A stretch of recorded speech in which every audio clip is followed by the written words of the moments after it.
So the blood, it nourishes every cell in the body. Obviously, the heart is pumping the blood throughout our body. And so when you exercise or you're active, you're actually allowing the blood to reach the outermost most parts of your body, and you get nourishment in those areas, right?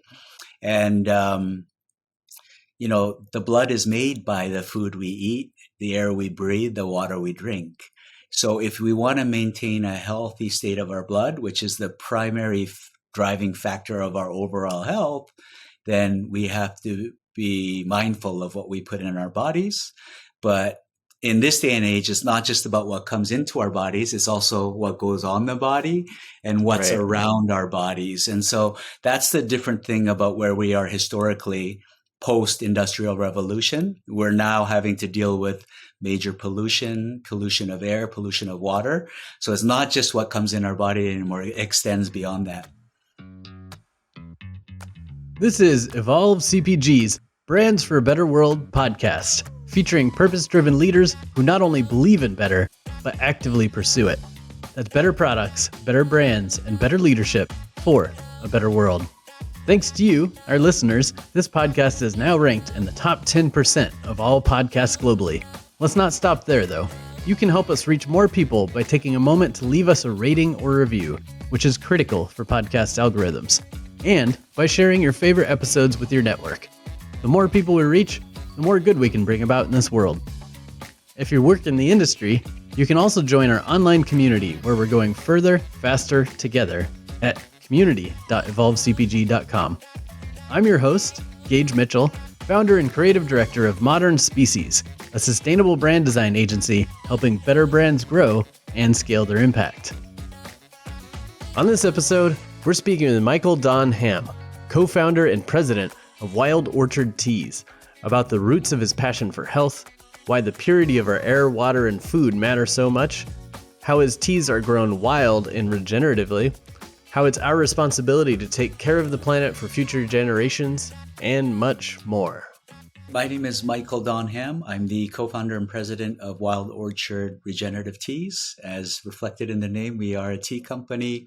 Our teas are cultivated on a 1,000-acre volcanic island farm in South Korea, and they've been undergoing regenerative practices from the very beginning in the 90s. And we just launched last year and here in the US, and we're looking to bring regenerative teas to as many regions within America and beyond as possible. Amazing. Super excited to chat with you because I'm all for team regenerative and I love tea. I'm just constantly drinking tea. So I'm excited to dig more into your tea and your farms and stuff. But before we do that, I'd love to understand a little bit more about what makes you tick. And as I was doing a little more research on you, I noticed that health seems to have been a driving factor for you from an early time because you studied kinesiology and nutrition. And it seems that your entrepreneurial endeavors kind of focus on health too. So where did that passion for health come from originally?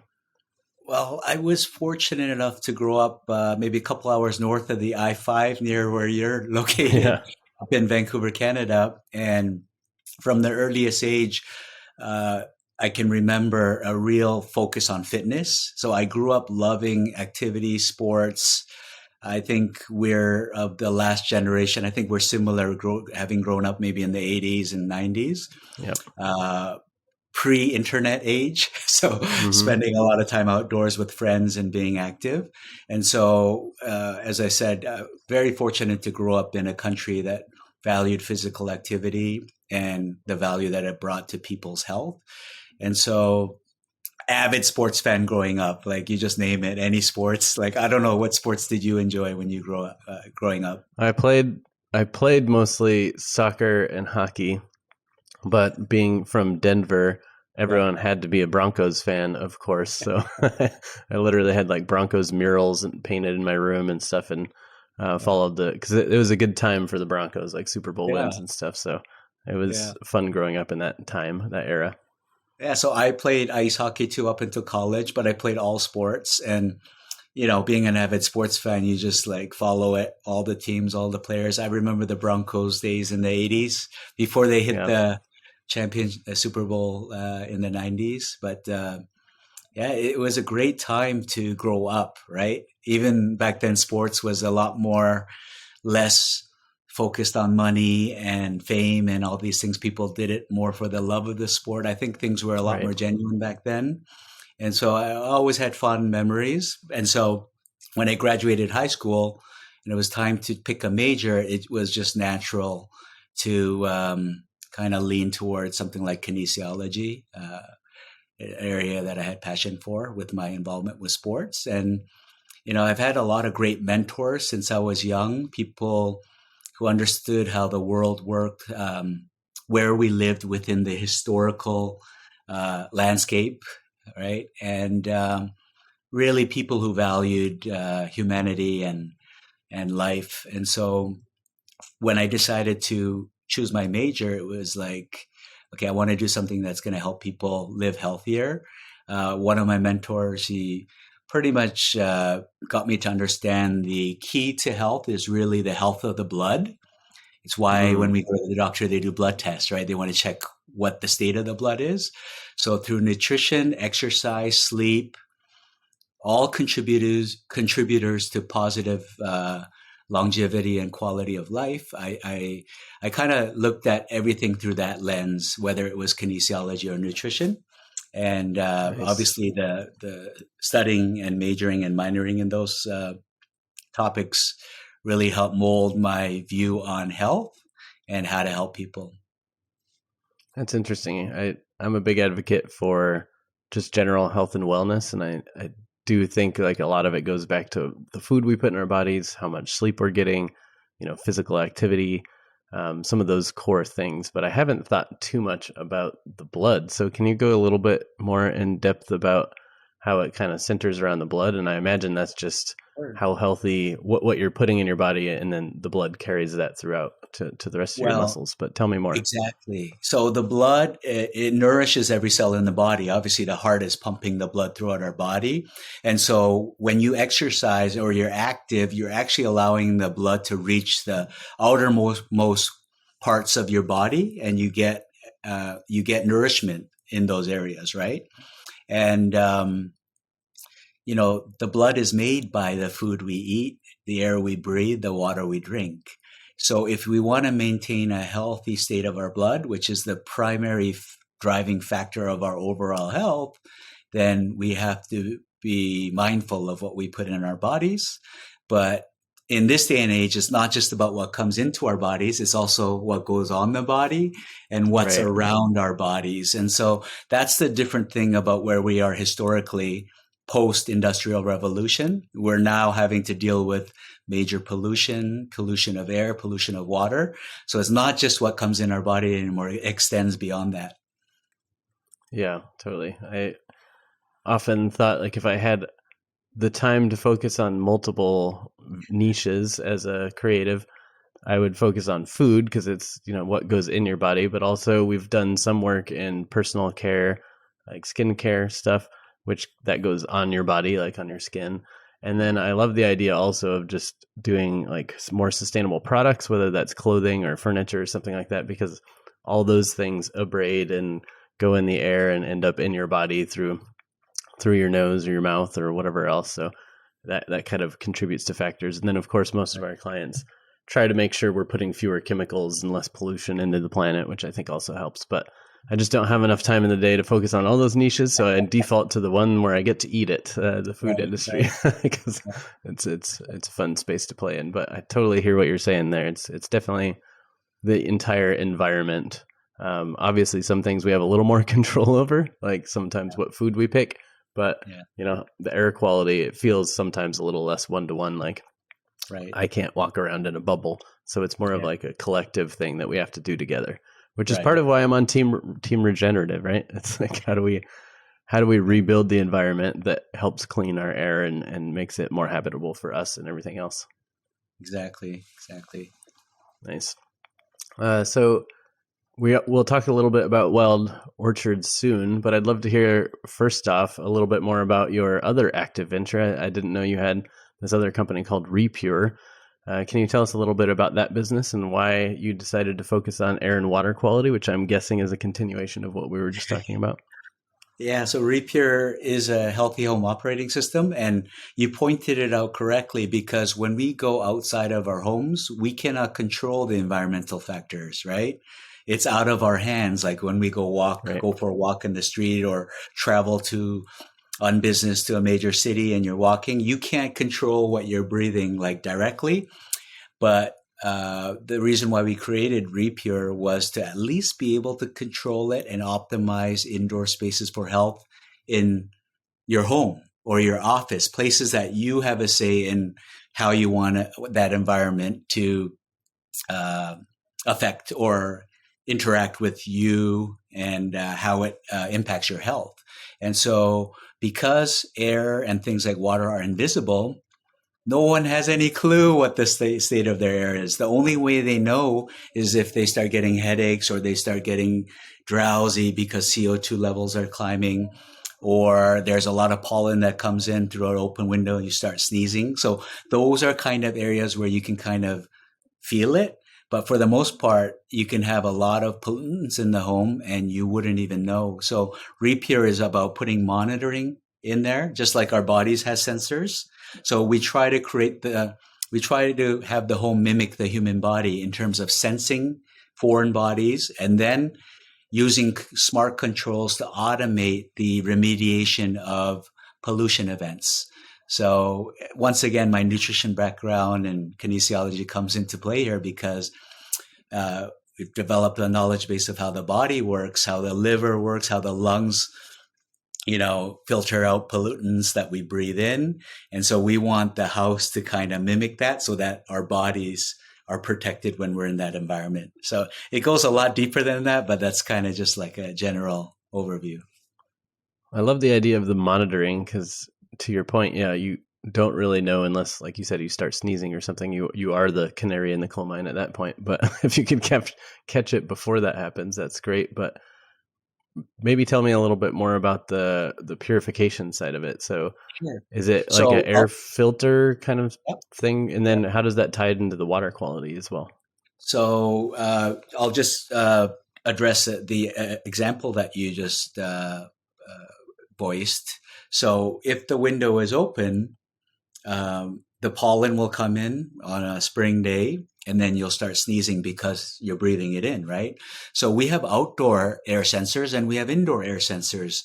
So if the outdoor sensors start picking up a rise in pollen, you'll get notified. In the future, we believe that even windows will be automated. So if the windows are open and the pollen counts start to climb up, then it'll send a signal for the window to close automatically. Things like that. The three pillars of indoor air quality are particulate. So we want to reduce particulate from being breathed in because it starts to get into the smallest ones get into your bloodstream and they start inflaming the body throughout the body. So we want to prevent that. So the monitors actually show particulate levels. So when it starts going out of the green zone, it'll send a signal to run the HVAC system. When you have a high performing filtration system there, you're actually cleaning the air throughout the house as your system is working. So that's the first pillar of air quality. Second is ventilation. You want to have outdoor air come into the house because you want oxygen and you want to reduce the CO2 levels because they have a cognitive effect. And then the third pillar of air quality is humidity control. You want to keep it somewhere in between 40 and 60% relative humidity, which is optimal for human health. So all the metrics are scientifically there, but the typical average American household, they have no idea how to keep it in the green zone. So that's what our system does. It keeps everything in the green zone, just automatically in behind the scenes. Wow, and then water is the same thing. You mentioned how there's all these toxins that go into the environment. We breathe it in. We actually, studies show that the average American actually consumes 1 credit card of plastic a week. Jeez. Because we're breathing in microplastics or consuming them through the water. So there is, unbeknownst to the majority of the population, there's no such thing as safe tap water. They have microplastics, things like toxins, arsenic, lead. Like throughout the country, if you're consuming tap water, you're drinking something that's not good for your health. So in the same way with our operating system, we want to make sure that that water is filtered so that none of those foreign contaminants or toxins are actually entering the body and having a negative impact on the blood, which is actually carrying it everywhere throughout our bodies. Wow. And so your device not only monitors and regulates, but then also does some of that filtering, like you were saying, through the water. Exactly. It's So pretty you complex, can see, like holistic system. It is complex, but it's actually pretty simple too, because when you look at the app, you'll see green, yellow, or red. And whenever it goes out of the green, as long as you have that hardware that can resolve that issue, it'll resolve it automatically. Nice. And you mentioned, eventually windows will be smart as well and automatically open and close. So I had to just mention there's this a living building in Seattle called the Bullitt Center. I believe it's called Center. But that it actually has automatic opening, closing blinds and windows and all sorts of things to automatically regulate the temperature and conditions in the space, and composting toilets and all sorts of stuff. It's more or less off grid from what I understand, and just kind of operates on its own to just make sure whatever time of day or season it just knows what to do to control the building. And the only downside is that people working in the space aren't always notified ahead of time that the windows are about to open. So you're sitting there doing your work, at the windows open, and all of a sudden your papers just blow away because it's a little windy today or something. But so they'll have to work on a little bit of like a warning system or something like that to batten down the hatches. But one solution for that are skylights. So with skylights that open automatically right now, you don't really get the wind coming into your desk. But so maybe that'll be in the second version of the building. But this is kind of a big experimental building to work on more sustainable architecture. I think it was one of the first living buildings in the world, but I know there's a few other people experimenting with this. But I could 100% see what you're saying, that eventually that's where all these smart home innovations are going towards, is that ideally you don't have to wander around and close and open windows and check filters and check temperature. It's just all automatically done for you, which is brilliant. Awesome. So it's fun to dive a little bit more into that, but let's switch over to Wild Orchard a bit. So Wild Orchard is aptly named because it is grown wild, which I think is really fascinating. So can you tell us a little bit about how that is different from other teas and what the benefits of being grown wild are? Sure. In the late 90s, it was actually, the farm is 1,000 acres, as I mentioned, in Jeju Island, but it was barren. There was nothing on the land. It hadn't been touched. So it's a great candidate without any, it was no Superfund science, so to speak, with chemicals in the soil. So it was a very clean piece of land, but nothing was really grown on it. So the decision was to plant tea seeds, right? And tea seeds and transplanting trees are very different, because when you plant by seed, the roots go deeper into the soil. And the deeper the roots into the soil, the more nutrients from the volcanic soil are going to be pulled up into the root system. The other great thing about, and the reason why we call it Wild Orchard, was when the trees were young, there were also weeds. So there was a battle between the weeds and the green tea plant. And so the people on the farm were like, oh my goodness, the weeds are just going to overpower the seeds before they even have a chance of growing and living and thriving. And so they had this very innovative idea to release a flock of geese. And that's why on our logo, you'll see geese, because the geese would not eat the tea tree because it was too bitter for them, but they would eat all the weeds around it. So that allowed the tea trees not only to fight with the weeds, but then allow them to overcome it to the point where a lot of the trees are even 15 to 20 feet tall, which is very rare for a tree plant. If you Google green tea farm, you'll typically see well manicured, they're just like bushes on the ground going up to your waist. But on our piece of land, we certainly have those kinds of trees too that are a little more cultivated and manicured. But there are a lot of them that are like 20 feet tall, right? They're grown wild, and that's why we named it Wild, because Gage being in the industry, especially with the population growth over the last couple hundred years, industrial revolution, the need to feed them cheaply, need to feed the population cheaply, was really the advent of industrial agriculture. And then chemical agriculture using pesticides, herbicides, actually destroying the soil Right. for the purpose of more production, faster production, cheaper production. And it's done a lot of harm to our planet, and we're paying the consequences today. So there's this regenerative movement, but I always tell people this is the ancient way of farming. It really shouldn't have a special name to it. It's the way nature intended for us to obtain our food and our crops, right? So to me, it's kind of like backwards that we have to give it a new term and educate people again. But that's 100%. Why it's so important as we build a brand. It's actually a way of teaching people history and what they need to think about when they consider how to feed their families in a healthy way that extends beyond just their family to the greater society and the greater world in a positive way. I love that. And you reminded me of one of my favorite rants, which is, sounds like you 100% agree, which is, I feel like we got it backwards when we started labeling organic as different from quote unquote conventional, and that conventional made it sound like that's the way we've always been growing food. But in reality, it should have been just farming and then chemical farming. Like why did organic have to get the weird label that everyone was creeped out about?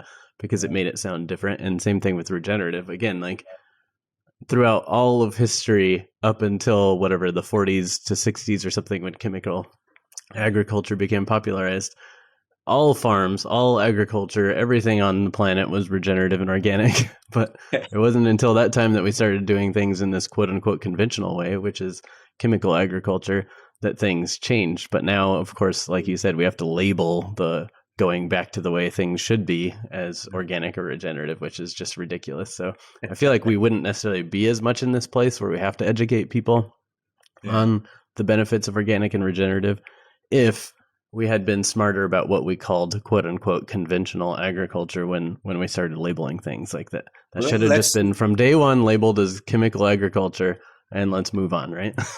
Hey, Gage, let's start a movement to change those tags from conventional to chemical. Yeah.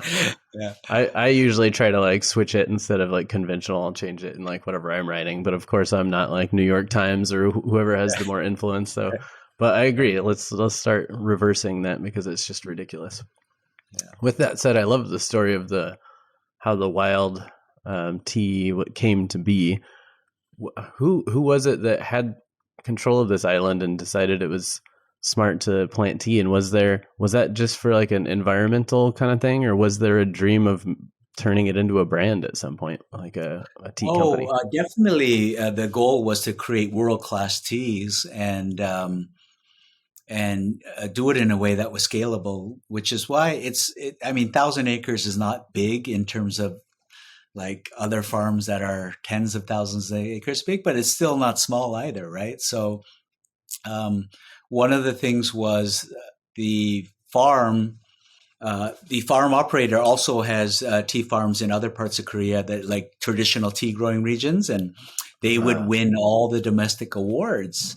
And so when we partnered with them about 4 years ago, the first thing we did was, okay, let's see how these stack up against the world international landscape, right? And that's when we started entering all the there are 4 major tea competitions in the world. It's like the tennis Grand Slam. So there's the US, French, Australian, and the UK. So we just started entering like what we thought were our best teas into those competitions. And in the last couple of years, after entering all 4, we won more than any other tea brand, 17 medals. So that gave us a huge boost in confidence to say that, typically people will think if it's organic, it cannot be like the highest level, right? But if you think about it, organic or regenerative organic, you're really focused on the health of the soil, growing topsoil, have a root system that's pulling the nutrients up at a better rate or capacity than non-organic or regenerative. So healthy soil should equate to healthy plants, to healthy people, and then healthy planet.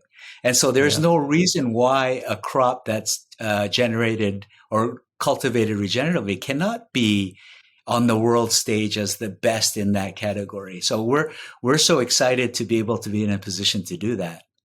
That's amazing. But out of curiosity, you said that conventional knowledge or wisdom would say that organic couldn't be award-winning tea, or at least in the industry. Where did that idea come from? Because I feel like tea, much like wine or anything else, is about terroir, right? It's about the soil. It's about the health of the environment. So where did that idea come from? It is, but if you look at all the top award-winning wines or olive oils, now we're seeing more and more organic brands or products, right? But even like 10 years ago, 15 years ago, all of the winners for these categories, whether it's wine, chocolate, coffee, you would never see any organic brand win it, right? So I don't know if it's because they just never entered or so well, because, yeah. Sorry, I was going to say my hunch would be more that it's not the historically good wineries that were immediately converting to organic because they don't want to break a 200-year tradition or something like that, right? So they just kind of keep doing things the way they're doing. Don't break what's don't fix what's not broken. Whereas maybe new wineries or newly planted vineyards or something like that might have been more likely to make the transition to organic. So therefore, it's probably, my guess would be it would be more about the history of, because I don't know a ton about wine, but from what I know, I think it's like how old the vines are is also a contributing factor, right? So like newer vines just aren't going to produce as much or as good a quality of grapes and so on and so forth. So I feel like it's just a matter of people need to convert to organic and then give it time and get the right crops and age your wine enough time and so on and so forth to make it good. But I don't know if tea has those same limitations. So, well, obviously you proved that it doesn't because you came out swinging and won all the awards. So anyway, I was just curious about that because it seems like a strange thing to say, but I see what you're saying, that not enough organic brands were winning, but that's not to say that organic is bad. It's to say that maybe the right vineyards or whatever hadn't jumped into organic yet. But that flows down to the consumer consciousness too, because if they see it, then there's nothing organic, then they can assume that organic is a lower quality. It's possible, right? Yeah. And I have seen, at least in the wine industry, that biodynamic is a little bit more popular than organic. I don't know. Right. Is that the same kind of thing in tea? Do you see a lot of biodynamic in tea? No, not a lot of biodynamic. Definitely a lot of organic, especially the last decade. A lot of tea growers have gotten the USDA organic certification. Yeah. So speaking of which, though, you were the first regenerative organic certified tea, right? First of all, what drove you to go deeper down that organic path? And also, do you foresee or have you seen others starting to jump on the regenerative bandwagon as well? Yeah, I mean, the farm itself was, they're certainly pioneers in Korea. They were the first to have a USDA auditor come in, and they were the first to get the USDA organic certification back in the early 2000s.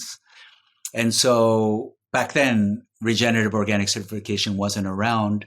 And so during COVID, a few years before COVID had started, it was started by like stalwarts in the organic industry, like Rodale Institute, Dr. Bronner's, Nature's Path, people who are so focused on the essence and the importance of organic, not only in terms of health, but environment. And they were a little disappointed in the way that the NOP standards were being watered down, like even allowing aquaponics to get organic certified now, right? Something in the original charter where they said that you can only get certified organic with crops that were grown in soil, like in the ground.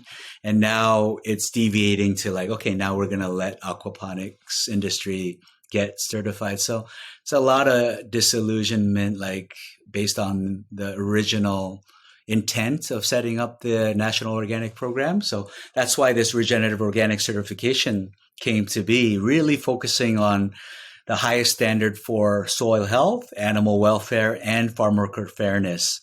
So really holistic measure of agriculture and where we need to go. And so when we were introduced to that and we looked into it and we were like, yeah, this is certainly an area that aligns with our values. And I mean, we didn't know it was called regenerative, but we've been doing these things like, cover cropping, no-till, like biodynamic, integrating livestock, all these principles of regenerative, the farm has been doing since the onset, right? And so let's give it a shot. And we had an auditor finally agree to fly to South Korea last May. And we were very happy because his whole report showed that our farm was at the highest level in pretty much every category. So nice. Once again, a great validation and a testament to the farmers. And that gives us confidence when we go out to the marketplace or talk to people about the teas that you can really have peace of mind with our teas because they are the purest and the cleanest you'll find anywhere. That's amazing. I love that. And speaking of pure and clean, I think I also read something on your website about being, or maybe it was a review or something that I read, something about being like washed 4 times and so on and so forth. But beyond, we've talked a bit about the soil and being wild and organic and regenerative, but like, is there anything unique about the way you process the tea afterwards that also makes it of higher quality? As far as I know, there's no one that washes it 4 times like us. And the reason we do that is we talked about it before. So using regenerative practices, you're optimizing the nutrient density from the soil down, right? From the rootstock and the root system into the plant. But the other aspect is there's major pollution in Asia, right? Around the world. Like it's not just Asia, it's even in America, right? But these particulates fall onto the crop. And if you just process it and you pluck it and you process it and then you put it in a bag with all those particulates, it's almost like you're introducing chemicals or toxins in our product. So that's the extreme to with where our farmers take it. They don't want anything on the plant that should be foreign when it comes into the body, only the good stuff, right? So you see a lot of marketing clean, pure, but if you really look into it, like how many are actually taking into consideration the yellow dust from China or the particulate or the feces from birds that may come onto the plant and actually wash it and make sure that those are not factors when the consumer enjoys the cup of tea. There are not many places that do that. So that's really like a testament to the farmers, as I mentioned before. That's really interesting. And it feels like it's something that maybe historically wasn't needed, but as we've polluted this planet more and more, maybe it's more needed, right? So exactly. That makes a lot of sense. And I almost wonder if other food types need to follow that same practice, by which I mean, there's been some articles out about chocolate and the levels of heavy metals in it, right? And some of those articles say, well, some of these metals are just naturally occurring, come up through the soil, and it's nothing to really worry about, but some of them get into higher levels than you'd like. And they were breaking down where that happens. And for some of this chocolate, for some of the metals, I guess they accumulate like also on the outside of the chocolate cacao pod or something like that. And it becomes intensified when it's fermented and or dried or something like that because of some of the particulate in the air as well is contributing to it, or there's something having to do with air quality plus soil. But if cacao farmers are growing sustainably or regenerative, like you're not always going to be able to control the metals in the soil or something like that. But maybe if they can at least do like a washing process or something like that to eliminate the particulate in the air, maybe that would actually help with the situation. Gage, I think the future of transparency in our industry, we hear a lot about transparency and consumers are demanding more and more transparency. And a lot of it, social media. That's why we put a lot of the scenes of our farm and what it looks like and the biodynamic nature, the integration of wildlife. We actually show those things on our social media. We think that's one level of transparency. But in the future, the ultimate transparency will be having lab tests done and making those open for people to see exactly what those lab test results are. For example, the amount of heavy metals in that food product. And I think that's what's going to keep everyone honest, and people can't work around that with marketing. It's because it's fact, right? And then when you add things like putting that on the blockchain, and then making it accessible at the retailer level, supermarket with a QR code or something, I think things will. I don't know what form it'll take, but something to that effect. I think in the next decade or so. Yeah, I've been seeing those movements start with some clients and some podcast guests just talking a lot about their going above and beyond on testing for just about everything, but especially like glyphosate is a big issue lately. So I definitely agree with that. And it reminds me of the old saying of what gets measured gets improved. So Right. It's not just about the transparency per se of saying like, here's our proof of how clean our product is, but it's also about if you're not measuring, how do you know whether or not there's a problem, right? So again, back to these chocolate companies, like they're probably all, now that this kind of is out in the news, all these chocolate companies I'm sure are going to start measuring more often, and then therefore they can figure out the practices to improve it so that when they are more transparent, they can feel good about the numbers they're putting out there, right? So Right. I feel like, I know it's these better for the world brands that are already having to pay extra for certifications or go the extra mile to grow things the right way or not cut corners on food quality or safety or anything like that. There's already a lot of burden on companies trying to make products the better way when you're competing against people cutting all the corners and selling it cheaper.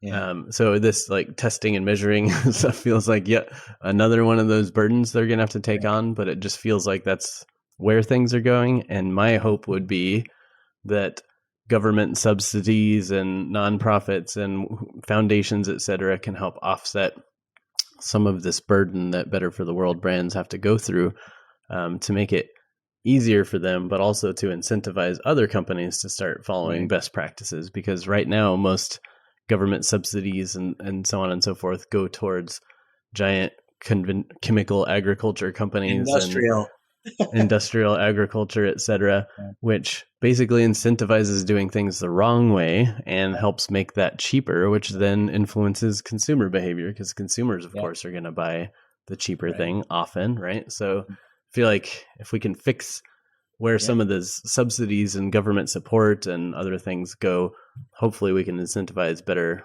or more brands to become better for the world and do the right thing. That's why if your audience, our audience today can look at the Farm Bill that's going around focusing on regenerative, those are things that are going to move the needle. And also the biggest needle mover is consumers supporting the brands that are doing it the right way, right? And then that allows everything, costs, expenses to go down, and hopefully overall the prices start to go down. But it's a combination of all of those things. So we'll see how it goes. We got our work cut out for us, but so far at least the consumers seem to be overwhelmingly coming onto the side of Better for the World brands. Right. There's just sometimes the obstacle of, I think it's something like 80% or more people want to buy Better for the World or healthier, whatever brands. But there's still a little bit of a barrier, obviously, in price. And that depends on, obviously, the individual consumer's economic situation, but also the global economic situation of recessions and stuff. If times are bad, people get a little stingier and buy the cheaper product. But if we can do things like, like you're saying, farm bills and other things that can level the playing field a little bit more so that the people making bad products have to actually charge a real price for that product instead of a subsidized price. And then the people making good products can actually charge a more reasonable price because they don't have to foot the bill for doing things the right way. That would be amazing. Well, Gage, so just going back on that. So, for example, we know regenerative is going to result in a more nutrient dense product or tea that's going to be healthier for people. So we do want to get lab tests and know exactly what the catechin levels are, polyphenols, L-theanine, and almost keep everyone else honest by doing that. Because if people start to see the test, and it may be twice the cost of a conventional brand, but if it shows that the nutrient density or the antioxidants is 5 times more, then if you just do the math, it makes sense, right? It's about value. People do not really value shop anymore. It's really about price and marketing. They go there. But if anyone just thought logically about it and they were told, okay, this has 5 times the amount of nutrient density as this one, but it only costs twice as more. If you just bring that logic to someone, most people will understand and say, okay, I'm going to buy this one then, right? But that just isn't like the norm right now. I know, yeah. And it probably depends on culture and individuals and stuff too. Like for me, I like to buy higher quality, even if it's more expensive. And then I sacrifice in other parts of my life to be able to afford the things that fuel my body, like better food, right? And then I just won't have as many stuff or as big of a house or as cool of a car in exchange. But some people value those other things, the fancy car, the cool house, the fancy trips, the whatever. And they don't pay as much attention to what they put in their body. So, but that's changing. I think COVID has, this pandemic has shifted more people into thinking about their health and wellness. And the younger generation are also more mindful, I think, of those things. Right. So we hope that that'll continue. But speaking of health, obviously, we talked about why you like nutrition and health so much with your background in kinesiology and such, but what drew you into tea in particular? How did you get involved in this industry? So I never drank much tea growing up, right? Right now I'm like, I drank like non-true tea, so non-Camellia sinensis tea. So like barley tea, it's more traditional to Korean families. I remember drinking those types of teas, but not so much more than that. But about 20 years ago, that's when I first was introduced to this tea, or the farm that we're actually partners with now. Yeah. And I would drink it because it was good. I knew the quality. I even visited the farm 20 years ago, so I was very impressed by it. Still not an avid tea drinker, maybe once a month or something. But it was about 4 or 5 years ago when, I have several co-founders, but we just sat down and said, hey, listen, there's a great opportunity. Why don't we talk to the farm and let's introduce this tea to the rest of the world, because it's such high quality. It's hidden. It's a hidden gem. And that's when I was like, okay, if I do this business, I got to know the tea. So from that day on, September of 2018, I started drinking 2 liters a day. So ever since then, I've been drinking. And I got to tell you, I've never been sick. I have more energy than a decade ago. I'm more focused. I have a higher capacity to focus on work throughout the day through the L-theanine and amino acids in the tea, mixing with the caffeine. And I recommend it to everyone because of the huge benefits that I've received from it. Well, that sounds like a glowing review to get on. What did you say? 2 liters a day of tea? 2 liters a day.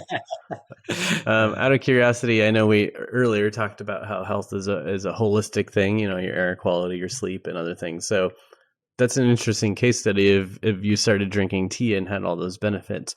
Can you say if you also made any other adjustments in your lifestyle around that time that also might be contributing, or do you feel like it's a pretty pure, like black and white, like I introduced tea and that's the only thing I changed and I feel so much better? No, at the time, I also outfitted my whole house with the best air quality systems and water quality systems, because the main crossover between my 2 businesses is tea requires water and water needs to be clean. So that's like the direct overlap, right? But those are the 2 major things that I've implemented in my life that I think both have had a tremendous impact on health. And I mean, we've had a lot of projects, right? So I know that either one of them will have a huge impact on health. But when you put two together, when you add exercise, when you add good sleep, it's just going to compound, right? In terms of the health benefits. Yeah, that makes sense. And a good pitch for both of your businesses, which I mean, like you've got to, again, back to the holistic health. You can't just eat something better if your air quality is crap or you're not sleeping well or whatever. Like I've seen a lot of people jumping on the no alcohol movement as well. There's a lot more energy around that. And often people report all these list of benefits like sleeping better and more energy and so on and so forth, similar to what you're reporting. But I think that's not just the no alcohol. It's just maybe because they were drinking too much alcohol, they weren't sleeping well. And it's really probably more to do with the sleeping better that like affects everything else. But, it all works as a system. Like our bodies are a complex biological system that we barely understand right now, even though we think our science is so amazing these days. I'm pretty sure in 100 years, we're going to laugh at our science that we have now. They are so complex that it's hard to break it down into like, oh, if I take this one supplement, everything is going to change. Because it's about the water, it's about the air, it's about the sleep, it's about all sorts of other things, right? There's no silver bullet. And a lot of companies try to market it. And I can't even say the tea is a silver bullet. It can play a major factor in a person's lifestyle to make it a healthy lifestyle, but it's not the only thing. You got to combine it with many, many other things. And the great thing about tea is, okay, so there's all this environmental impact from pollution and processed foods coming into our body that are wrecking our health. But the other thing that really has a huge negative impact on our health is daily stress levels. We're more stressed than at any point in history. That the science and the research show that. But the great thing about tea is when you have tea, it just lets you just relax, enjoy it, and you can actually invite a friend and have a nice conversation over it. So you're not only putting nourishing components into your body, like antioxidants and so forth, minerals and vitamins and nutrients, but there's an opportunity to connect with people through that activity, right? And when you can not only reduce the inflammation, combat the free radicals that damage your cell and your cell membranes, but then you can also reduce your daily stress levels.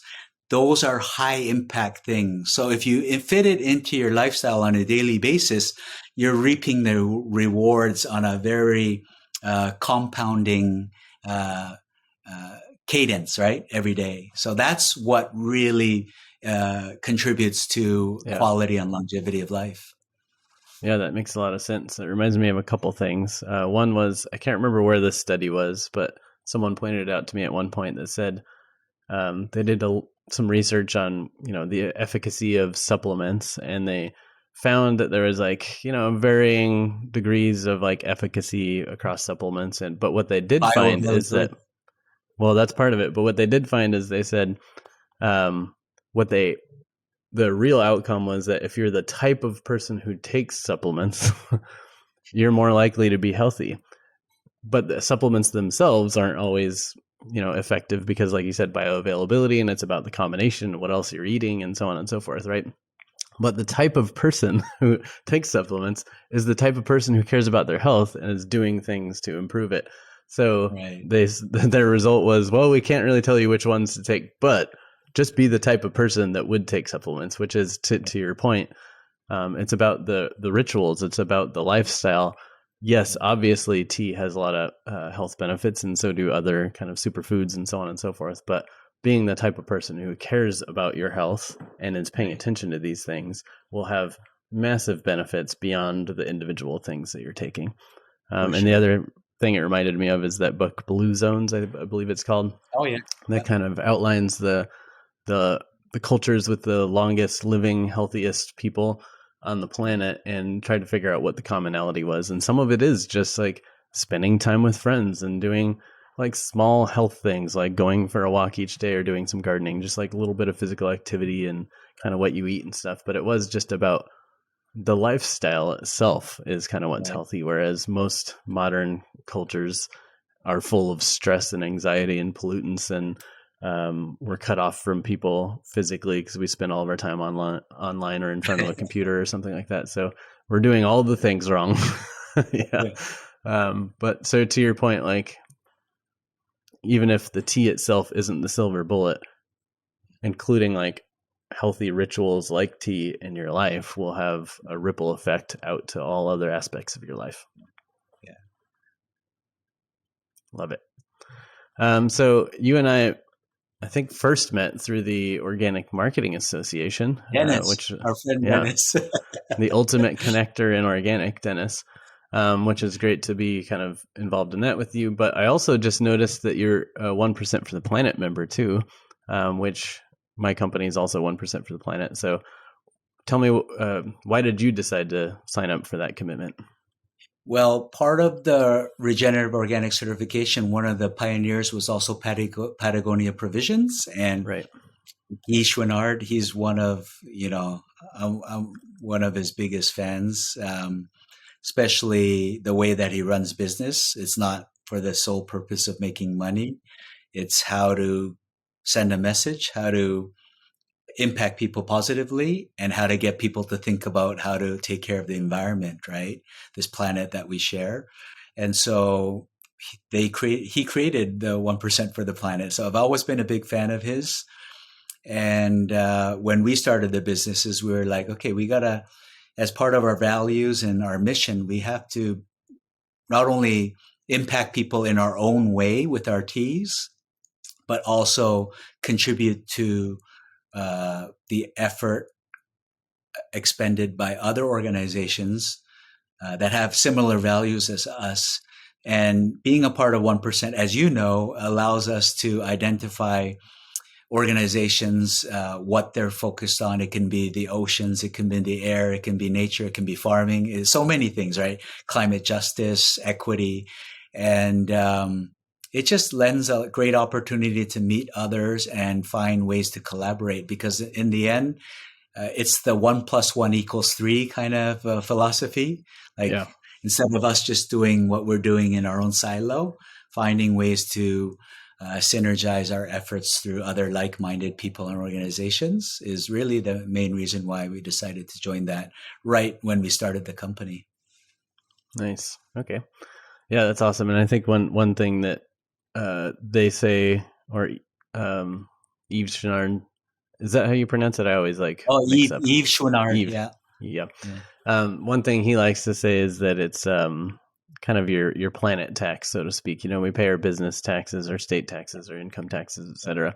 1% for the planet is the planet tax, because we all rely on the planet. We live on this thing, but also our businesses operate within it and use the resources. So he considered it like this obligatory planet tax that you should pay if you're operating a business on the planet.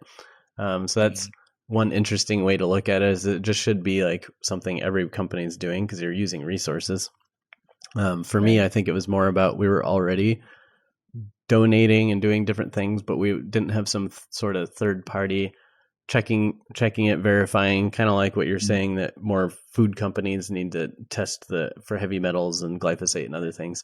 It felt like that for a service business as well. As like, you know, we say we're doing all these things, but nobody's testing and verifying and whatever. So that's part of why we got B Corp certified and 1% for the planet and carbon neutral. Is just, you know, we want to do things the right way, and we think we're doing things the right way, but it's nice to have a framework to improve upon that, but also to have somebody check your math and verify that you're doing it. So I love awesome. that. So as we start to wrap up this chat here, I'd love to just, you know, since you're such a big health advocate and have multiple companies that help benefit people's health, what do you feel like the future of health looks like?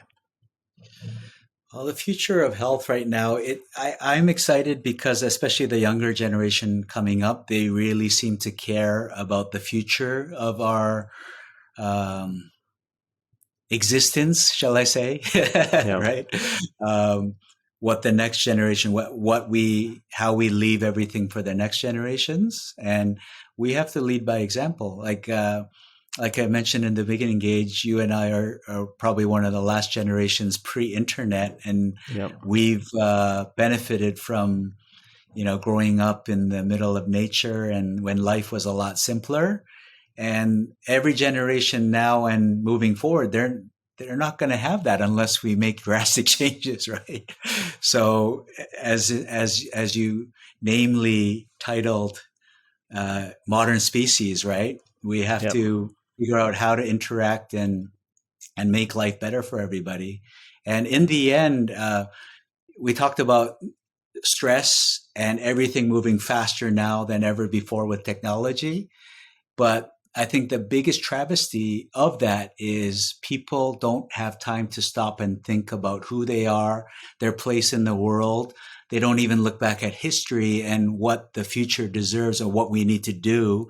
And I think through whatever we're doing, whether it's our companies, our food, or our environmental efforts, that's the number one goal, helping people to frame life for what it is, that values other people, regardless of differences, being able to argue but have peace with other people, right? Just these simple things, right? And obviously food and all the things we're talking about are all part of that, but that's the essence, right? It's man to man, people to people. That's the essence, I think, of what we're all trying to make impact on while we do our respective, run our respective companies and stuff. So I think the more people that can carry on and engage in this type of conversation, spanning different ages and cultures, I think it'll provide more hope for the future.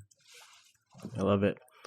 That's a beautiful way to wrap up. So I just want to say thank you for kind of taking the lead on some of these initiatives like organic certification, regenerative, organic, kind of wild tea, healthier food, healthier air and water quality, etc. It's just, I'm grateful for people like you out there doing the hard work to hopefully change culture back to a healthier level that we need to get back to for future generations, like you're saying, but also for us right now on this planet. Like there's people that can benefit from it now, but it's also about planting these seeds, to use the tea analogy, planting these seeds that will grow deep roots and benefit future generations, right? So the more we can do now to plant those deep roots, the better future generations will be. So thanks for leading the journey on that and for doing what you can do with your time here on this earth to make the world a better place. Thank you, Gage. And you've been doing it for over a decade too, I know. And I certainly regard you as a collaborator and partner. So looking forward to future conversations and being able to work more closely together. Yeah, sounds good. We'll keep fighting the good fight together and find other ways to support each other along the way. Love it. Great. Cheers. Thanks, Gage. Thanks for listening. If you'd like to learn more about Wild Orchard or RePure, go to wildorchard.com and repure.io. For more about Michael, search Michael D. Ham on LinkedIn. Subscribe to our podcast and YouTube channel for more innovator interviews, expert advice, and leadership discussions. If you like this episode, leave a heart, thumbs up, or review, and share it with your colleagues. As an ever-evolving show, we also love feedback, so send us your thoughts or ideas for who we should talk to next to evolve@modernspecies.com.